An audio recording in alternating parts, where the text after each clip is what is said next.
Welcome to the Wayne Bennett podcast, celebrating West Virginia's people, places, and the culture of Southern Appalachia.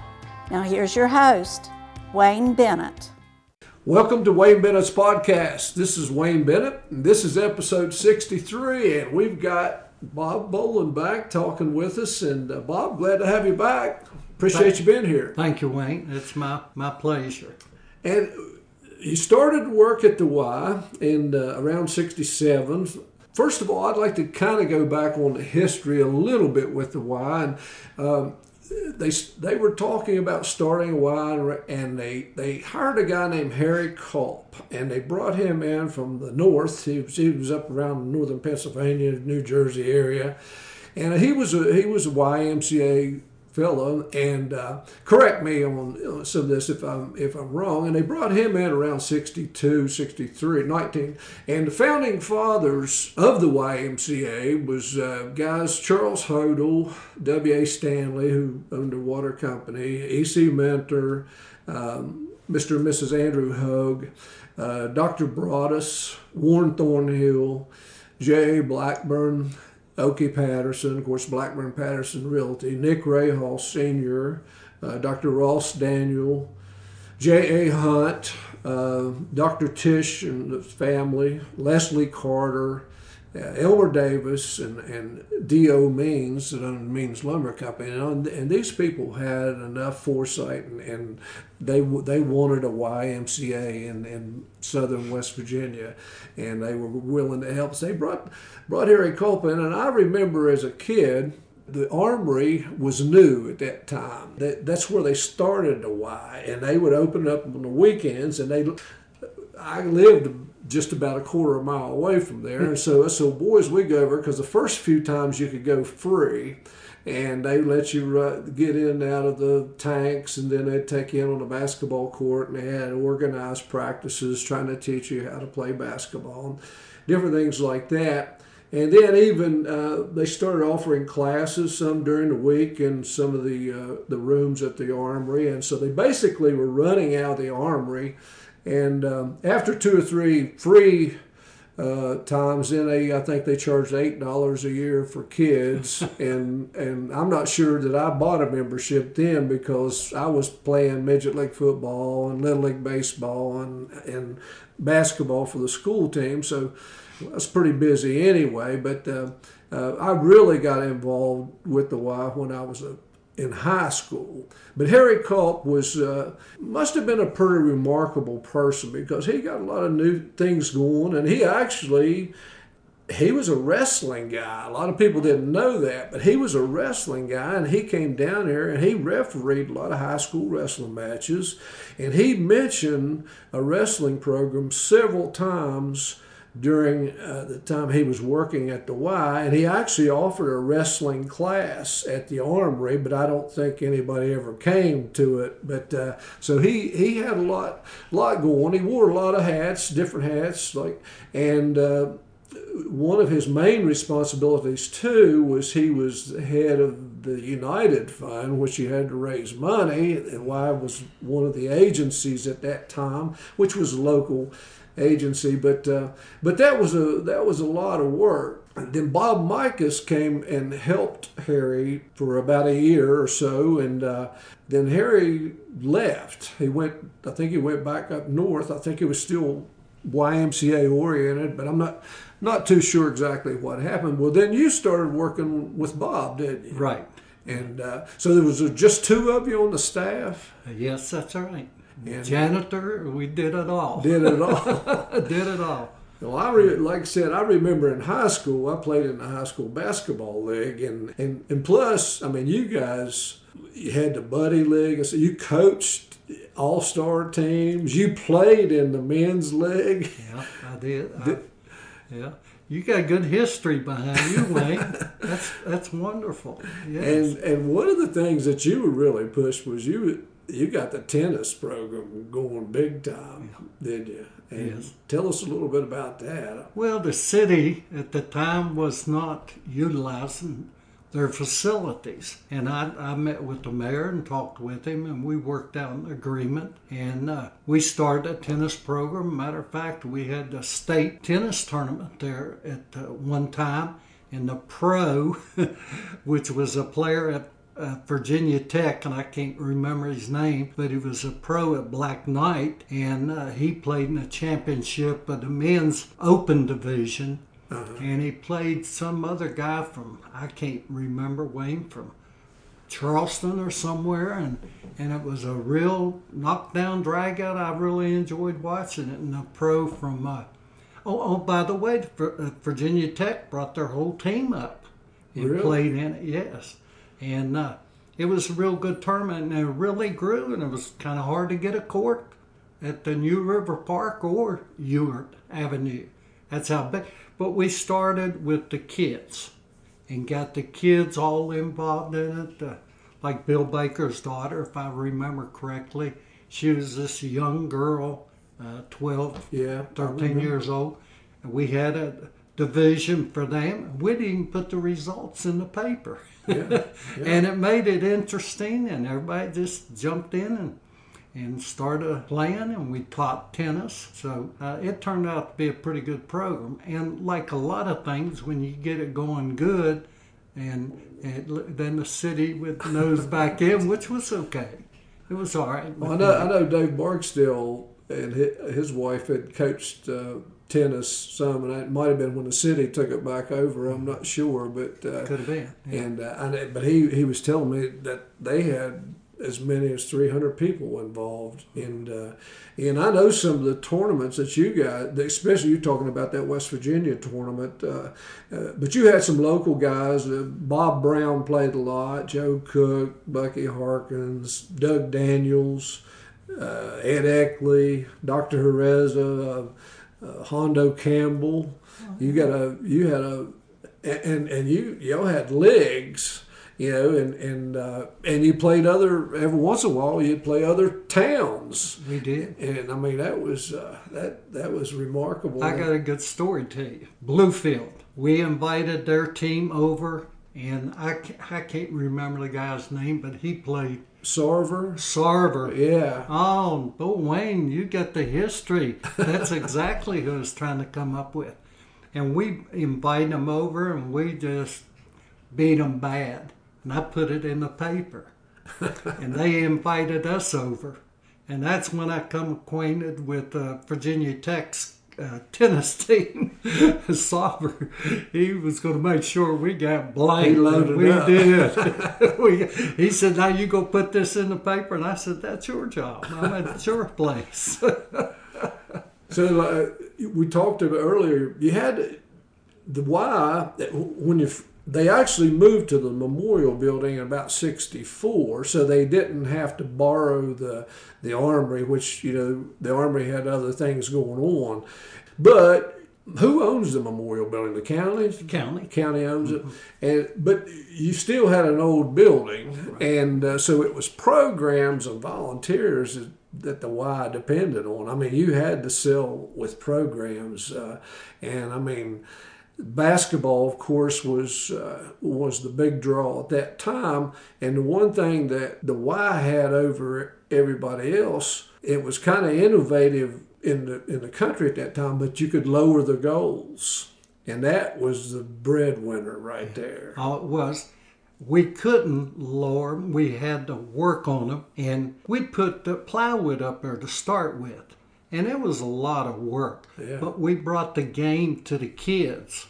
And the program really grew. Wayne, if you look at the history of the kids that went on to play Division I college ball, like Ryan Colacerto and Shea Fleener, the guy that just took the Marshall job. Slay. Tomorrow, yeah. We brought the game to them. And they learned to shoot proper and everything. And that's not going on now, today. Yeah. And if you look at our programs and look at Beckley's history of basketball, you'll see that they won state championships too. And our program, when we had tournaments, we'd invite Knoxville, Tennessee teams out, New York, just top-notch competition. Matter of fact, the New York team when they left Beckley, they went to Europe to play. Wow. And their next tournament was in Europe. And so we brought in teams like this from other states, and we won the tournament. Not every year. I mean, the competition was tough.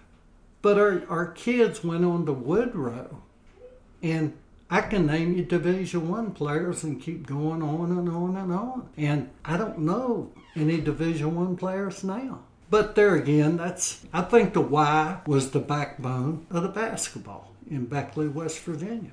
Well, I agree. And now, Bob Micas left in 1968, and you took over as the executive director. And then is that when Mel Hancock came on? Not really. I hired Mel a year before he came. Okay. I knew Mel Hancock, knew his background, watched him participate in sports, especially track. I watched him. And Mel was a nice, smart young man. He was a go-getter. Well, he had another year of college when I interviewed him. Mel, I'll tell you what, I'll work a year by myself if you want the job. And he accepted the job, and I did. I ran the Y a year by myself just to get Mel Hancock. Yeah. And Mel was really good, as you well know. Oh, yeah. Mel, he was good at what he did. He was the best. He was. But as early as 1971, I know you had an all-star team with Bumpy Marshall, Jack Marshall, Manuel Rodriguez, and some of those guys, Peaches Meadows, and y'all beat everybody. We went to Huntington. It's the only time Beckley's ever won the Huntington tournament. And we went down there, and the kids the ones you named were young. Yeah. We bumped into some teams that was a little older than us. And most of the kids were in the 6th grade. And we won that Huntington tournament. It's the only time I think Beckley's ever won it. Yeah. And Rodriguez and Peach Meadows. Yeah. And Rodriguez was MVP of the tournament. Wow. Defense. The team we played had a kid that was just scoring 30-some points a game. And we put Manuel on him and held him to about 10 points. And he was throwing the ball up in the stands. And Rodriguez put the defense on him. Yeah. And he got MVP because of his defense. Yeah. Now, when you took over the Y, you had to go to Wisconsin or somewhere and get certified to be a Y director and everything. Which that was one of their requirements in order to be eligible. But you had to wear a lot of hats. I mean, you refereed, you coached, programs. Again, basketball was the big thing at that time, but you had exercise classes. Beckley College, you was affiliated with Beckley College and phys ed and intramurals. Even the Y had judo, jiu-jitsu, karate. That was a big program. Even delved in boxing. You were involved in boxing pretty heavy, wasn't you? Yes, I was. I was a deputy. West Virginia deputy in boxing, and John Tanner, Jet Enterprise. He would promote boxing and bring it in, and I was deputy and had to make sure everybody met their weight requirement, passed their physicals, and the Y team won the open and novice state championship. Wow. Yeah. And matter of fact, Wayne, the Biddy and Buddy basketball teams were playing in Huntington the same time the state boxing championships were going on in Huntington. And after we played basketball, we'd load up the kids and go down and watch the boxing. In our Y, it was the YMCA team won the open and novice state champion. And you also, I don't know how often you did this, but you had kind of like what they call a smoker or something, like you had some boxing matches at the Y, didn't you? Yes, we did. Just some exhibition type things, I guess. But so that was, and of course I mentioned the judo and karate and Tracy Cook, and you actually had a belt or two, didn't you? Yes, I did. Yeah. I started the martial arts and especially judo in Beckley, and as soon as Tracy Cook come along and I met him and talked with him, and he and I'd go on the mat, I knew he was the man. Time to turn it up. Oh, yeah, it's time to turn it over.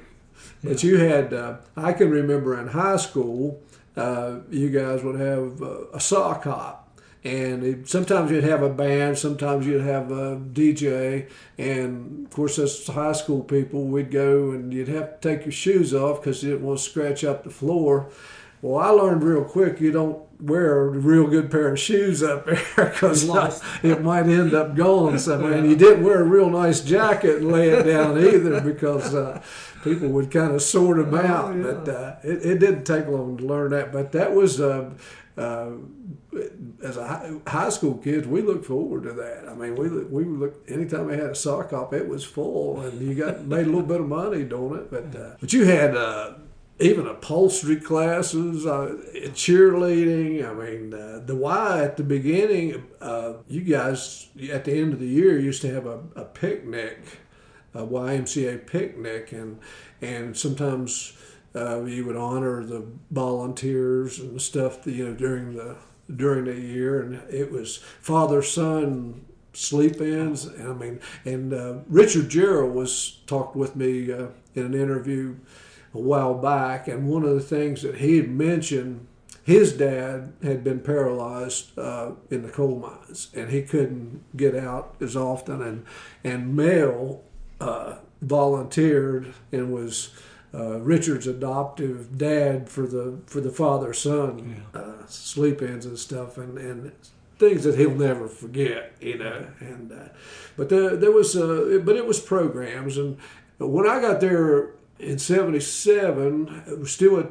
the old Y, and we started a YMCA program for the young guys. We got into youth in government and a high Y program, and hadn't had one of those before.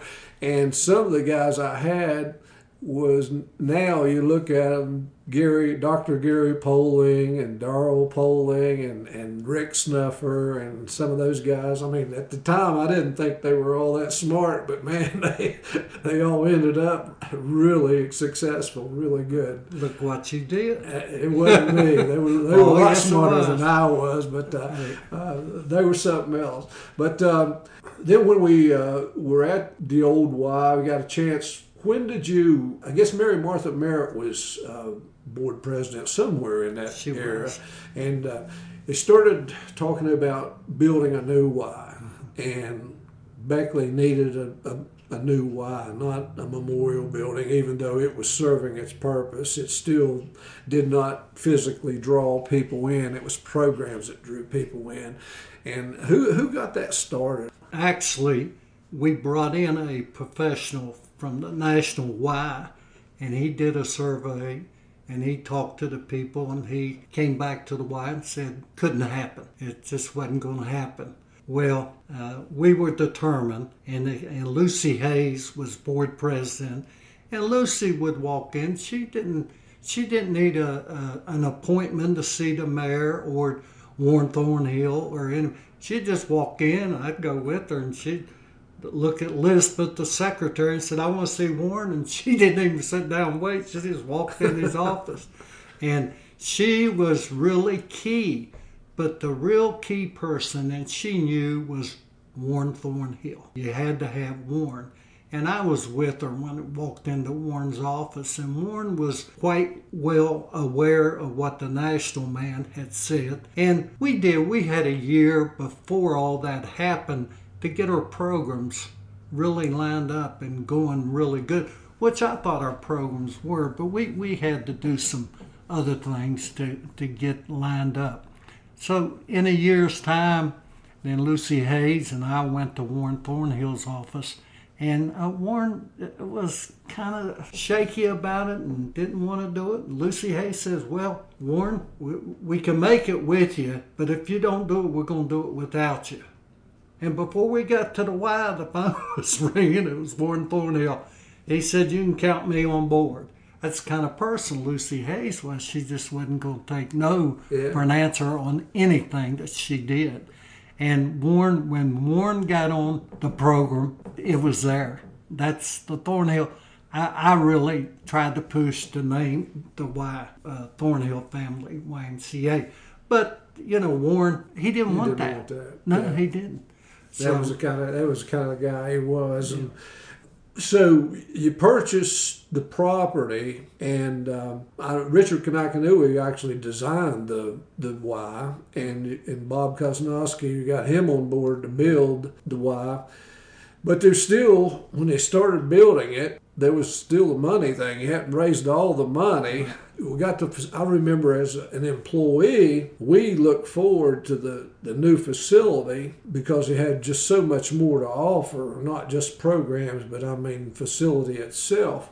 But what a lot of people don't realize is when we got into the new Y, we still had over a $200,000 mortgage. Oh, we did. And so it was something that you had to pay.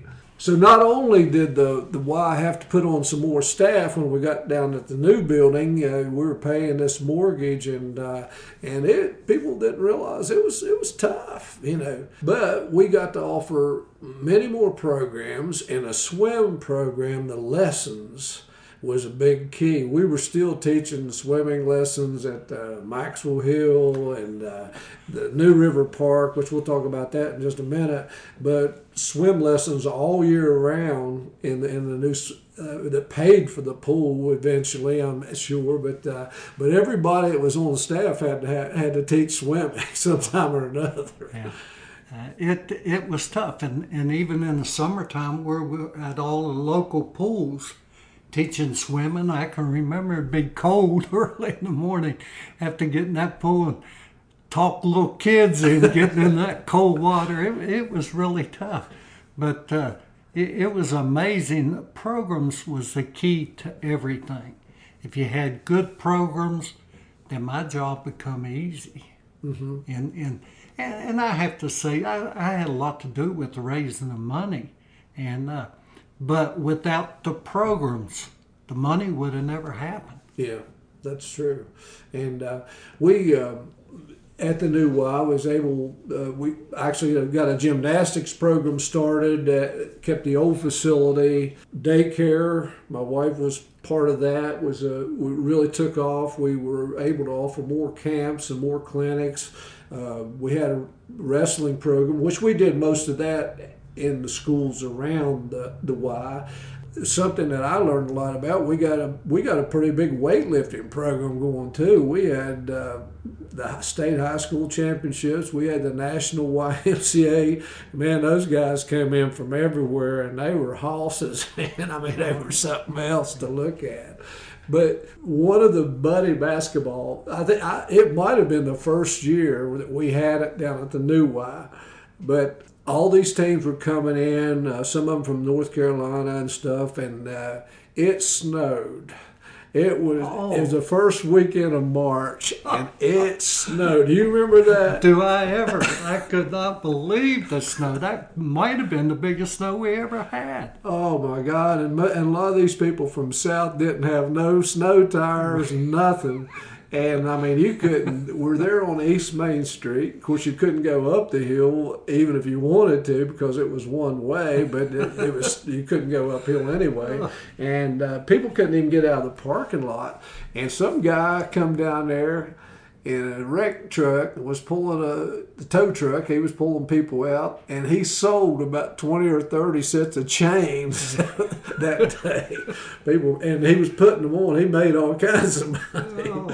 But also, I don't know whether you remember this one or not, but the first year we were down there, Kim Reedy was kind of handling our running program, and so he decided to finish the Thanksgiving Day run in front of the new Y coming down the hill. We'd been starting and finishing at the old Y and did it for years, but he thought since we're in the new building, let's do it in front of and it just happened the night before the run, the big wind came along and it had been raining and there were leaves all over East Main Street. I mean, wet slick leaves, and these guys were coming down that hill, man. They were sliding under cars and everything. It was terrible. I mean, now you can look at it and laugh, but it was bad at that time. That's the only time we ever finished in front of the Y with that race. But sometime or another there, just like kind of today, the city was having trouble with New River Park as far as keeping employees and keeping people running it. And why we got into the park business as the pool business, and how long did that last? It lasted as long when we started making money, and I had to submit reports to the city. They seen what we could do, and then it was over. They took it back. But I can remember going up New River Park, and I'm not going to mention names, but they were drinking and drugs going on. As I walked around, there was one person I knew by name had a fifth of whiskey on the hood of their car, and I said, that's got to go. And he said, Bob, you probably get killed before you get all these people out here. Well, I brought in the soccer program. When you bring in Ned Payne and people like this with their young kids and start a soccer program, these guys couldn't sell drugs to them. They moved, and they went somewhere else. That's how I got them out of there. First, I did run some off, but some I couldn't budge. But that's what happened. We brought art programs in there, soccer program, and these guys looking around said, well, we can't sell these people drugs. They went somewhere else. And by bringing in programs like that, they'd see the pool and they'd say, well, that's a nice, good program going on in the pool. So that's what happened. And tennis, we brought the tennis in. All the courts were busy. You were lucky to get a court. Yeah. And the summer daycare, that was a home for them. They could use the pool, and they could use the picnic area and basketball. It was perfect for the daycare, and that was probably the biggest it was ever was when you had the park there. Wayne, I'm so glad I came up here with you and reminisce. I forgot about most of this. But boy, we had some things going. I didn't realize it was that good. It kept you busy. Well, that was one of the things too. As a staff member, I didn't realize time-wise how much we had made at the old Y, because when we got to the new Y that was staying open till 10 o'clock at night and then opening up at 6 in the morning and 7 days a week, and it required more staff, and plus the people that were there had to really hustle. And if you didn't hustle, you had to go. But and like I said, was able to offer more clinics and things like that too. But we never lost the personal touch. The kids that couldn't afford it, they weren't held out. I mean, they got to be in the Y. And we had a lot of people that donated money. We had programs that was designed just for that purpose, to provide for kids that couldn't afford, and it's different situations. Some of the needier parents, some of the single parents. It was a blessing for them, and that's one of the things we never lost hope. I don't remember any kid ever been turned down that couldn't afford it. Never. But Bob, it's. We're about out of time, man, and you're 80 years old. I hate to tell everybody, but you're still going strong, and you've helped a lot of people. The Bennett family, you certainly. I had kids that grew up in the Y, and my wife and I both got to work there, and now some of these kids that you guys helped along the way, they've got grandkids. And not just kids, some of them got grandkids, but they'll never forget the YMCA experience. And we could go on, but I do appreciate you coming and talking to me. And Wayne, this helped me a lot. I had forgotten a lot. You're a good history. You should write some history about the Y. Somebody should, or it's going to get lost. And by you doing this, it's going to be saved. I am grateful that I came up here and got to talk with you, because you put a smile on my face, man. And Good. I didn't realize it was that big and that good and that hard. Well, it's now it's recorded, and hopefully if somebody wants to check out you may not have the newspaper in 50 years to go back on, and hopefully somebody can say, well, let's talk about the Y history and look up the Wayne Bennett podcast. Hey, Wayne, you're exactly right. Yeah. Well, Bob, good luck to you, and like I said, we're glad to have you, and the Bennett family loves you, and anyone else out there that would like to be on our show, email me at awbennett50@gmail.com, and we'll be glad to have you. And remember, if you're not dead yet, you're not done yet. Until then, God bless you.